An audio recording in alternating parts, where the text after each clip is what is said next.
No. You need a special kind of mind to rule a city No. like Ankh-Morpork, and Lord Vetinari had it. But then he was a special kind of person.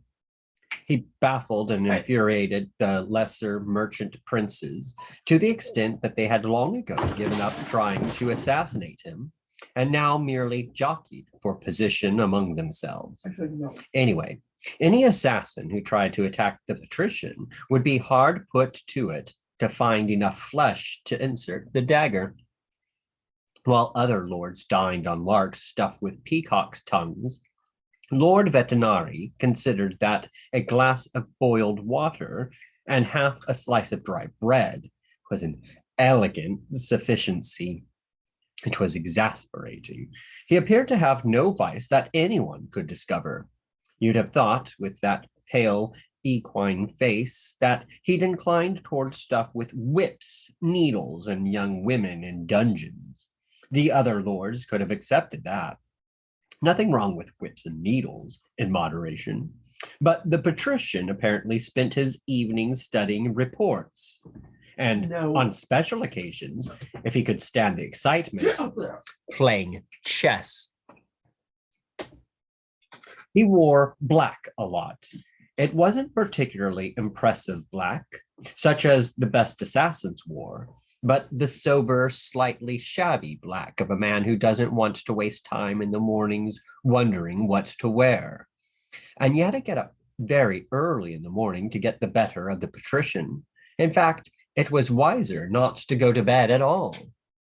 But he was popular in a way. Under his hand, for the first time in 1,000 years, Ankh-Morpork operated. It might not be fair or just or particularly democratic, but it worked. He tended it as one tends a topiary bush, encouraging a growth here, pruning an errant twig there. It was said that he would tolerate absolutely anything apart from anything that threatened the city. Footnote. And mime artists. It was a strange aversion, but there you are. Anyone in baggy trousers and a white face who tried to ply their art anywhere within Ankh's crumbling walls would very quickly find themselves in a scorpion pit, on one wall of which was painted the advice, learn the words. And here it was. He stared at the stricken wall for a long time, while the rain dripped off his chin and soaked his clothes. Behind him, once hovered nervously. Then one long, thin, blue-veined hand reached out, and the fingertips traced the shadows. Well, not so much shadows, more a series of silhouettes. The outline was very distinct. Inside, there was the familiar pattern of brickwork. Outside, though, something had fused the wall in a rather nice ceramic substance, giving the ancient flettons a melted, mirror-like finish. The shapes outlined in brickwork showed a tableau of 6 men frozen in an attitude of surprise. Various upraised hands had quite clearly been holding knives and cutlasses. The patrician looked down silently on the pile of ash at his feet.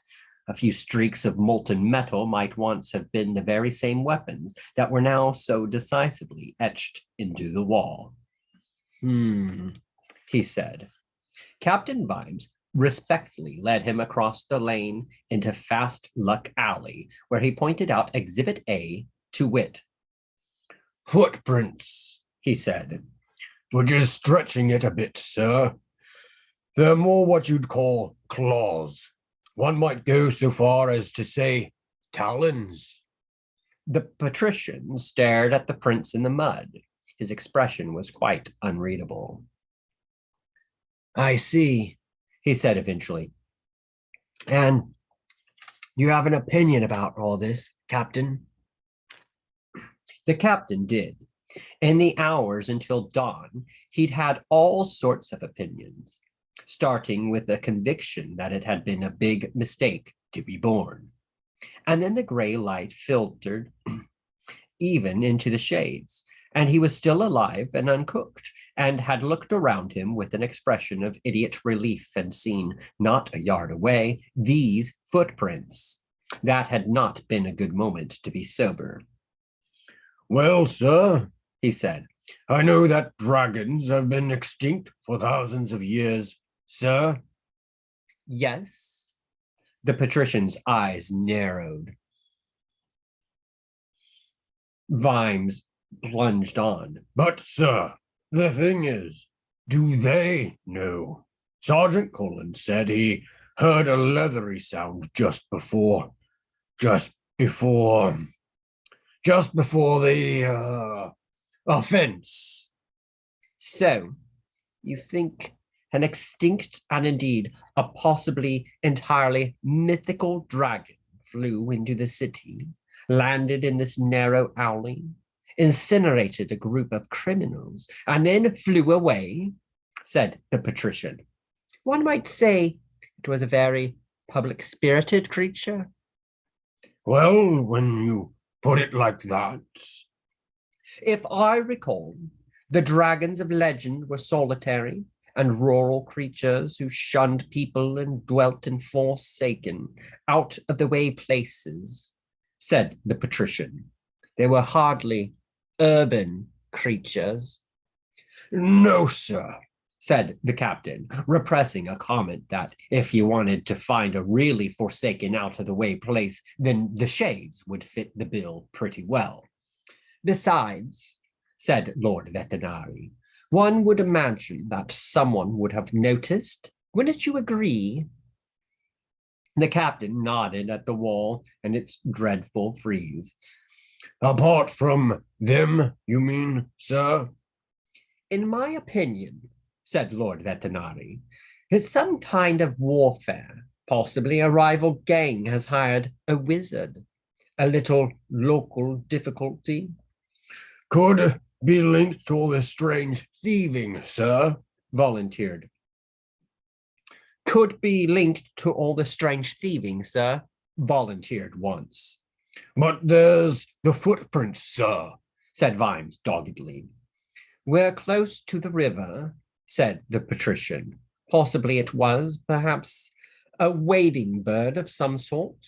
A mere coincidence, he added. But I should cover them over if I were you. We don't want people getting the wrong idea and jumping to silly conclusions, do we? He added sharply. Vimes gave in.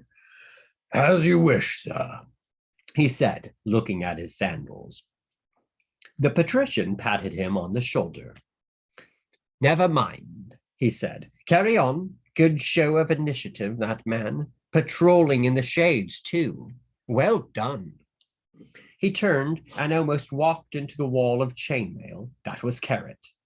To his horror, Captain Vimes saw his newest recruit point politely to the patrician's coach.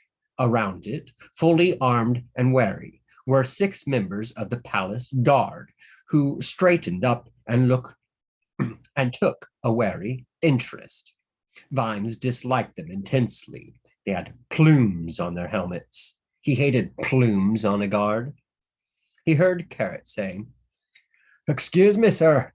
Is this your coach, sir?" And the patrician looked him blankly up and down and said, "It is. Who are you, young man?" Carrot saluted. "Lance Constable Carrot, sir." Carrot. That name rings a bell. Lupin once, who had been hovering behind him, whispered in the patrician's ear. His face brightened. "Ah, the young thief-taker. A little error there, I think, but commendable. No person is above the law, eh?" "No, sir," said Carrot. Commendable, said the patrician. "And now, gentlemen?" "About your coach, sir," said Carrot doggedly. "I couldn't help noticing that the front off-side wheel, contrary to the..." He's going to arrest the patrician, Vimes told himself, the thought trickling through his brain like an icy rivulet. He's actually going to arrest the patrician, the supreme ruler. He's going to arrest him. This is what he's actually going to do. The boy doesn't know the meaning of the word fear. Oh, wouldn't it be a good idea if he knew the meaning of the word survival? And I can't get my jaw muscles to move. We're all dead, or worse, we're all detained at the patrician's pleasure. And as we all know, he's seldom that pleased. It was at this precise moment that Sergeant Cullen earned himself a metaphorical medal. Lance Constable Carrot, he shouted. Attention! Lance Constable Carrot, about to turn. Lance Constable Carrot, quick march. Carrot brought himself to attention like a barn being raised and stared straight ahead with a ferocious expression of acute obedience. Well done, that man, said the patrician thoughtfully, as Carrot strode stiffly away. Carry on, Captain, and do come down heavily on any silly rumors about dragons, right? Yes, sir, said Captain Vimes. Good man. The coach rattled off, the bodyguard running alongside. Behind him, Captain Vimes was only vaguely aware of the sergeant yelling at the retreating Carrot to stop. He was thinking. He looked at the prints in the mud. He used his regulation pike, which he knew was exactly 7 feet long, to measure their size and the distance between them.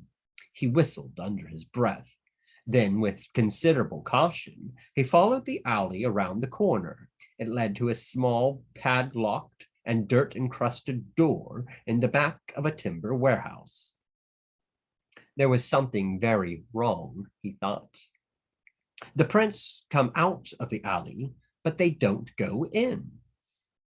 And we don't often get any wading birds in the Ankh, mainly because the pollution would eat their legs away, and anyway, it's easier for them to walk on the surface. He looked up.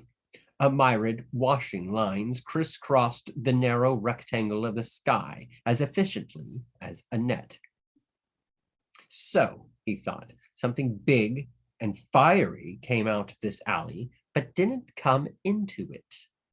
And the patrician is very worried about it. I've been told to forget about it.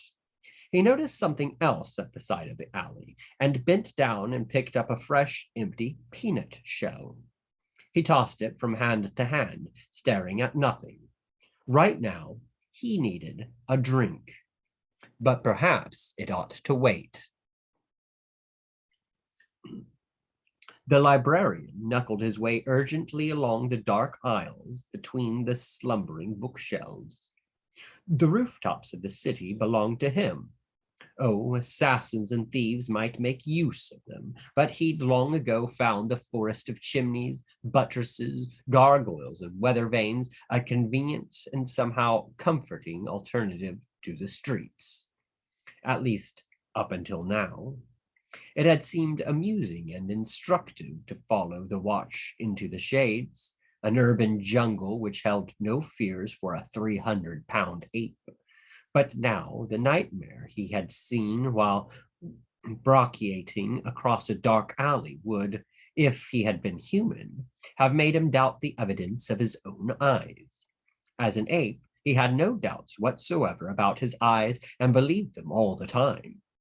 Right now, he wanted to concentrate them urgently on a book that might hold a clue.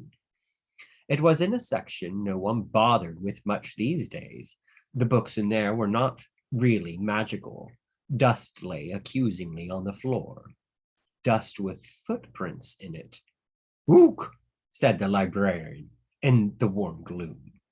He proceeded cautiously now, realizing with a sense of inevitability that the footprints seemed to have the same destination in mind as he did. He turned a corner, and there it was. The section, the bookcase, the shelf, the gap. There are many horrible sights in the multiverse. Somehow, though, to a soul attuned to the subtle rhythms of a library, there are few worse sights than a hole where a book ought to be. Someone had stolen a book.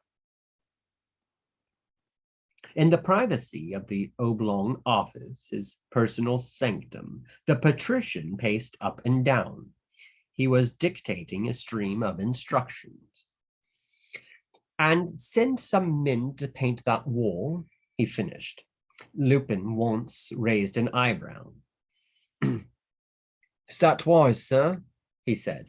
You don't think a frieze of ghastly shadows will cause comment and speculation? Said the patrician sourly. Not as much as fresh paint in the shades, said Once evenly. The patrician hesitated a moment. Good point, he snapped. Have some men demolish it. He reached the end of the room, spun on his heel, and stalked up it again. Dragons! As if there were not enough real things to take up his time. Do you believe in dragons? He said. Once shook his head. They're impossible, sir. So I've heard, said Lord Vetinari. He reached the opposite wall, turned. Would you like me to investigate further? Said Once. Yes, do so. And I shall ensure the watch take great care, said Once. The patrician stopped his pacing. The watch. The watch. My dear chap, the watch are a bunch of incompetents commanded by a drunkard. It's taken me years to achieve it. The last thing we need to concern ourselves with is the watch. He thought for a moment. Ever seen a dragon once? One of the big ones, I mean? Oh, they're impossible. You said. They're just legend, really. Superstition, said Once. Said the patrician. And the thing about legends, of course, is that they are legendary. Exactly, sir. Even so, the patrician paused and stared at Once for some time. Oh, well, he said. Sort it out. I'm not having any of this dragon business. It's the type of thing that makes people restless. Put a stop to it. When he was alone, he stood and looked out gloomily over the twin city. It was drizzling again. Ankh-Morpork, brawling city of 100,000 souls. And as the patrician privately observed, 10 times that number of actual people. The fresh rain glistened on the panorama of towers and rooftops, all unaware of the teeming, rancorous world it was dropping into. Luckier rain fell on upland sheep, or whispered gently over forests, or pattered somewhere incestuously into the sea. Rain that fell on Ankh-Morpork, though, was rain that was in trouble. They did terrible things to water in Ankh-Morpork.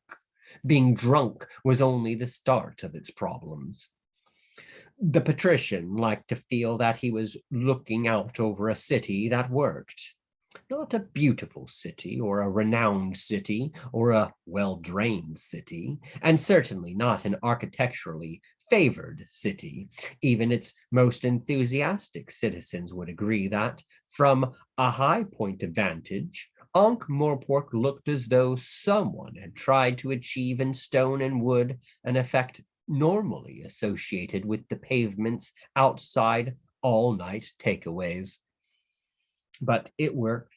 It spun along cheerfully like a gyroscope on the lip of a catastrophe curve. And this, the patrician firmly believed, was because no one group was ever powerful enough to push it over. Merchants, thieves, assassins, wizards, all competed energetically in the race without really realizing that it needn't be a race at all, and certainly not trusting one another enough to stop and wonder who had marked out the course and was holding the starting flag. The patrician disliked the word dictator. It affronted him. He never told anyone what to do. He didn't have to. That was the wonderful part. A large part of his life consisted of arranging matters, so that this state of affairs continued. Of course, there were various groups seeking his overthrow, and this was right and proper, and the signs of a vigorous and healthy society. No one could call him unreasonable about the matter. Why, hadn't he founded most of them himself? And what was so beautiful was the way in which they spent nearly all their time bickering with one another. Human nature, the patrician always said, was a marvelous thing, once you understood where its levers were. He had an unpleasant premonition about this dragon business. If ever there was a creature that didn't have any obvious levers, it was a dragon. It would have to be sorted out. The patrician didn't believe in unnecessary cruelty. Footnote. While being bang alongside the idea of necessary cruelty, of course. He did not believe in pointless revenge, but he was a great believer in the need for things to be sorted out. Funnily enough, Captain Vimes was thinking the same thing. He found he didn't like the idea of citizens, even of the Shades, being turned into a mere ceramic tent. And it had been done in front of the watch, more or less, as if the watch didn't matter, as if the watch was just an irrelevant detail. That was what rankled. Of course, it was true. That only made it worse. What was making him even angrier was that he had disobeyed orders. He had scuffed up the tracks, certainly, but in the bottom drawer of his ancient desk, hidden under a pile of empty bottles, was a plaster cast. He could feel it staring at him through 3 layers of wood. He couldn't imagine what had got into him, and now he was going even further out onto the limb. He reviewed his, for want of a better word, troops. He'd asked the senior pair to turn up in plain clothes. This meant that Sergeant Cullen, who'd worn uniform all his life, was looking red-faced and uncomfortable in the suit he wore for funerals, whereas Nobby... I wonder if I made the word plain clear enough, said Captain Vimes. It's what I wear outside work, Guy, said Nobby reproachfully. Sir, corrected Sergeant Cullen. My voice is in plain clothes too, said Nobby. Initiative, that is. Vimes walked slowly around the corporal. And your plain clothes do not cause old women to faint and small boys to run after you in the street, he said. Nobby shifted uneasily. He wasn't at home with irony. No, sir, Gov, he said. It's all the go, this style. This was broadly true. There was a current fad in Ankh for big feathered hats, ruffs, slashed doublets with gold frogging, flared pantaloons, and boots with ornamental spurs. The trouble was, Vimes reflected, that most of the fashion conscience had more body to go between these component bits, whereas all that could be said of Corporal Nobbs was that he was in there somewhere. It might be advantageous. After all, absolutely no one would ever believe when they saw him coming down the street that here was a member of the watch trying to look inconspicuous. It occurred to Vimes that he knew absolutely nothing about Nobbs' outside working hours. He couldn't even remember where the man lived. All these years he'd known the man, and he'd never realized that, in his secret private life, Corporal Nobbs was a bit of a peacock. A very short peacock, it was true, a peacock that had been hit repeatedly with something heavy, perhaps, but a peacock nonetheless. It just went to show you never could tell. He brought his attention back to the business in hand. I want you two, he said to Nobbs and Cullen, to mingle unobtrusively or obtrusively in your case, Corporal Nobbs, with people tonight and see if you can detect anything unusual. Unusual like what? Said the sergeant. Vimes hesitated. He wasn't exactly sure himself. Anything, He said. pertinent. Ah, The sergeant nodded wisely. pertinent, right. There was an awkward silence. Maybe people have seen weird things, Said Captain Vimes. or perhaps there have been unexplained fires or footprints. You know, He finished desperately. signs of dragons. You mean like piles of gold would have been slept on? Said the sergeant. And virgins being chained to rocks, Said Nobbs knowingly. I can see you're experts. Sighed Vimes. Just do the best you can. The mingling, Said Sergeant Colon delicately. it would involve going into taverns and drinking and similar, would it? To a certain extent. Said Vimes. Ah, Said the sergeant happily. in moderation. Right you are, sir. And at your own expense. Oh. But before you go, Said the captain. do either of you know anyone who might know anything about dragons? Apart from sleeping on gold and the bit with the young women, I mean. Wizards would, Volunteered Nobby. apart from wizards. Said Vimes firmly. You couldn't trust wizards. Every guard knew you couldn't trust wizards. They were even worse than civilians. Colon thought about it. There's always Lady Ramkin, He said. lives in Scoon Avenue, breeds swamp dragons. You know, the little buggers people keep as pets. Oh, her. Said Vimes gloomily. I think I've seen her around. The one with the Winnie, if you love dragons, sticker on the back of her carriage. That's her. She's mental. Said Sergeant Colon. What do you want me to do? What do you want me to do, sir? Said Carrot. You have the most important job. Said Vimes hurriedly. I want you to stay here and watch the office. Carrot's face broadened in a slow, unbelieving grin. You mean I'm left in charge, sir? He said. In a manner of speaking, Said Vimes. but you're not allowed to arrest anyone. Understand? He added quickly. Not even if they're breaking the law, sir. Not even then. Just make a note of it.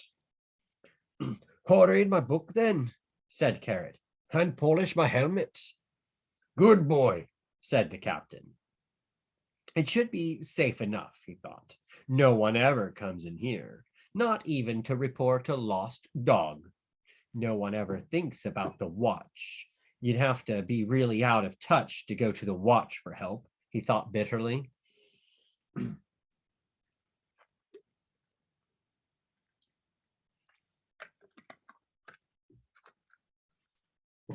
Scoon Avenue was a wide, tree-lined, and incredibly select part of Ankh, high enough above the river to be away from its all-pervading smell. People in Scoon Avenue had old money, which was supposed to be much better than new money, although Captain Vimes had never had enough of either to spot the difference. People in Scoon Avenue had their own personal bodyguards. People in Scoon Avenue were said to be so aloof they wouldn't even talk to the gods. This was a slight slander. They would talk to gods if they were well-bred gods of decent family. Lady Ramkin's house was not hard to find.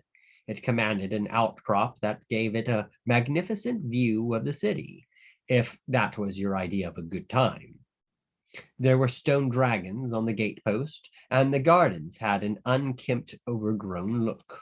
Statues of ramekins, long gone, loomed up out of the greenery. Most of them had swords and were covered in ivy up to the neck. Vimes sensed that this was not because the garden's owner was too poor to do anything about it, but rather that the garden's owner thought there were much more important things than ancestors, which was a pretty unusual point of view for an aristocrat. They also apparently thought that there were more important things than property repair. When he rang the bell of the rather pleasant old house itself, in the middle of a flourishing rhododendron forest, several bits of the plaster facade fell off.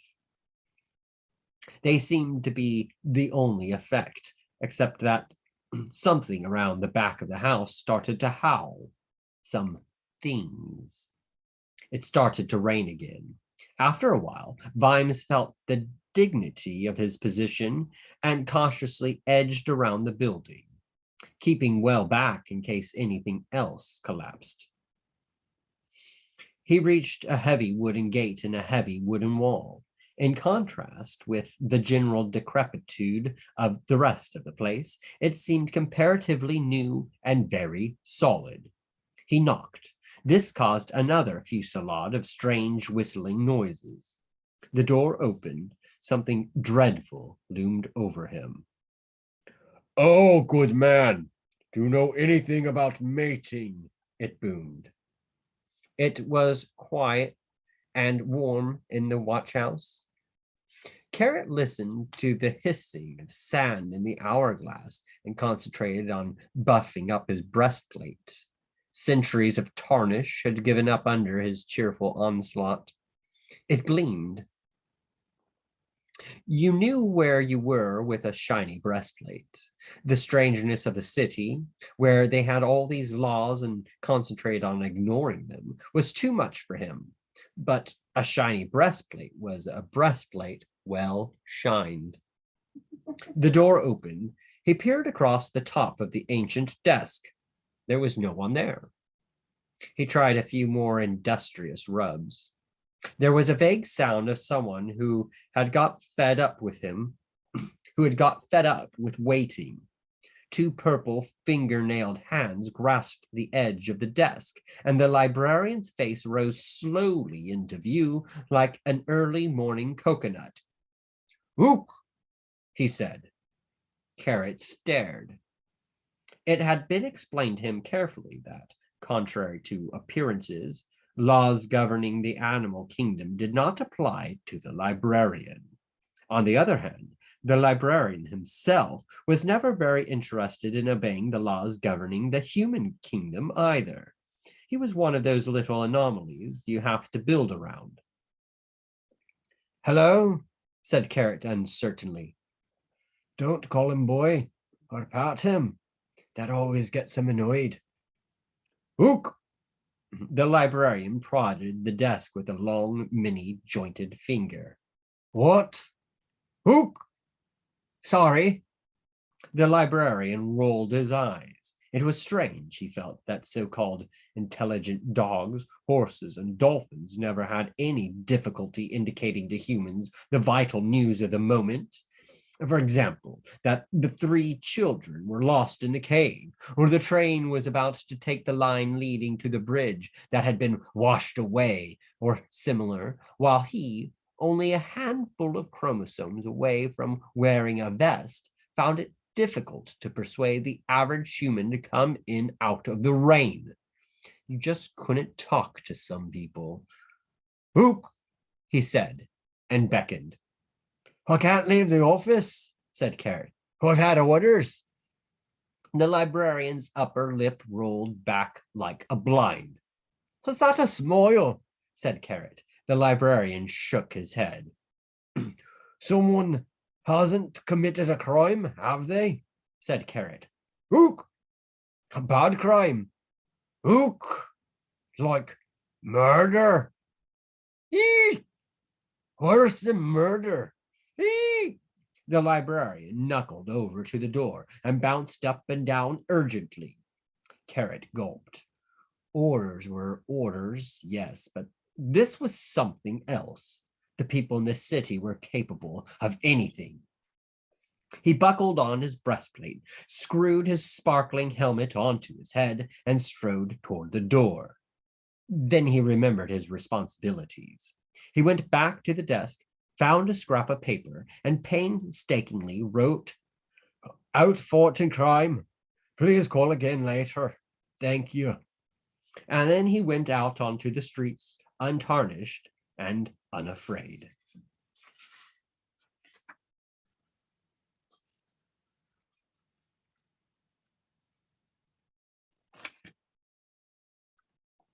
The Supreme Grand Master raised his arms. "Brethren," he said, "let us begin." It was so easy. All you had to do was channel that great septic reservoir of jealousy and cringing resentment that the brothers had in such abundance, harness their dreadful mundane unpleasantness, which had a force greater in its way than roaring evil, and then open your own mind into the place where the dragons went. Vimes found himself grabbed by the arm and pulled inside. The heavy door shut behind him with a definite click.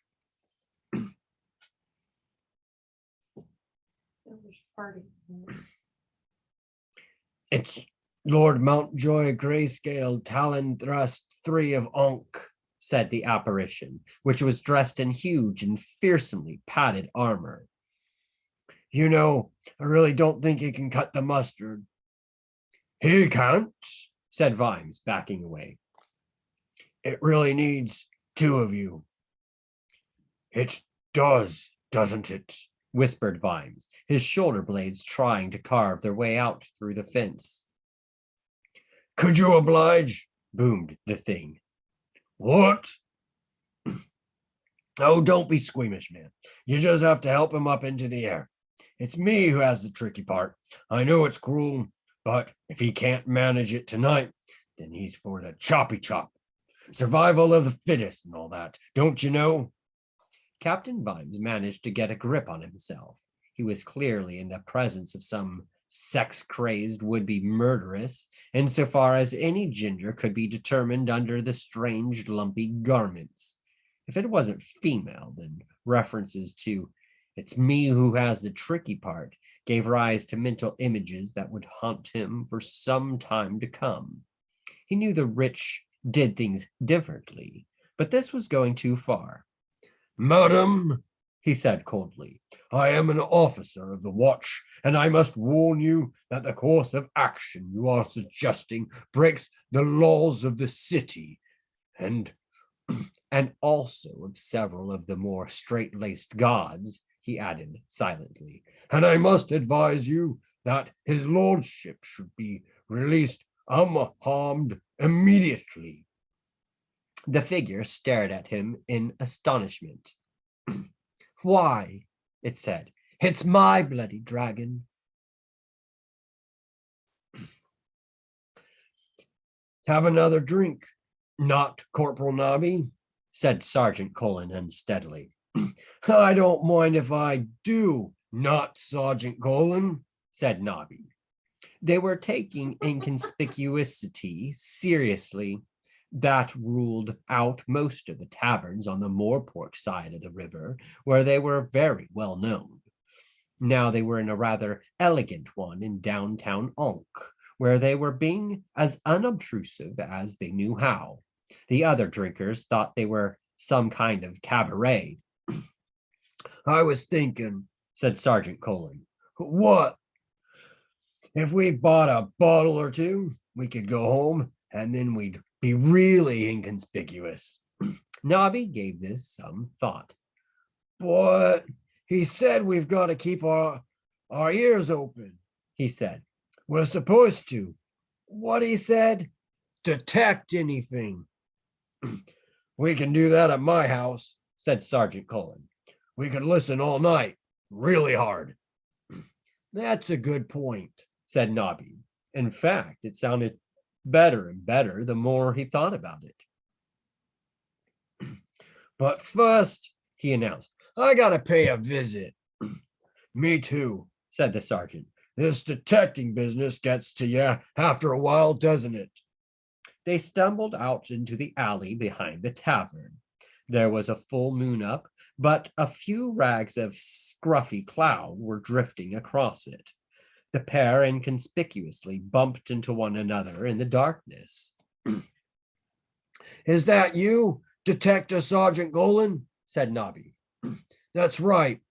Now, can you detect the door to the privy, Detector Corporal Nobbs? We're looking for a short, dark door of mean appearance. Ha ha ha ha ha ha ha. There were a couple of clanks and a muffled swear word from Nobby as he staggered across the alley, followed by a yowl when one of Ankh Morpork's enormous population of feral cats fled between his legs.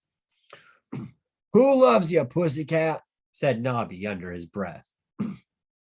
Needs must, then, said Sergeant Golan, and faced a handy corner. His private musings were interrupted by a grunt from the corporal. You there, Sergeant? Detector, Sergeant to you, Nobby, said Sergeant Golan pleasantly. Nobby's tone was urgent and suddenly very sober. Don't piss about, Sergeant. I just saw a dragon fly over. I've seen a horse fly, said Sergeant Golan, hiccuping gently. And I've seen a house fly. I've even seen a green fly, but I ain't never seen a dragon fly. Of course you have, you pillock, said Nobby urgently. Look, I'm not messing about. He had wings on him, like great big wings.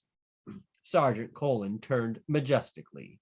The corporal's face had gone so white that it showed up in the darkness. Honest, Sergeant. Sergeant Golan turned his eyes to the damp sky and rain-washed moon. All right, he said. Show me. There was a slithering noise behind him, and a couple of roof tiles smashed onto the street. He turned, and there, on the roof, was the dragon. There's a dragon on the roof, he warbled. Nobby, it's a dragon on the roof. What shall I do, Nobby? There's a dragon on the roof. It's looking right at me, Nobby. For a start, you could do your trousers up, said Nobby from behind the nearest wall.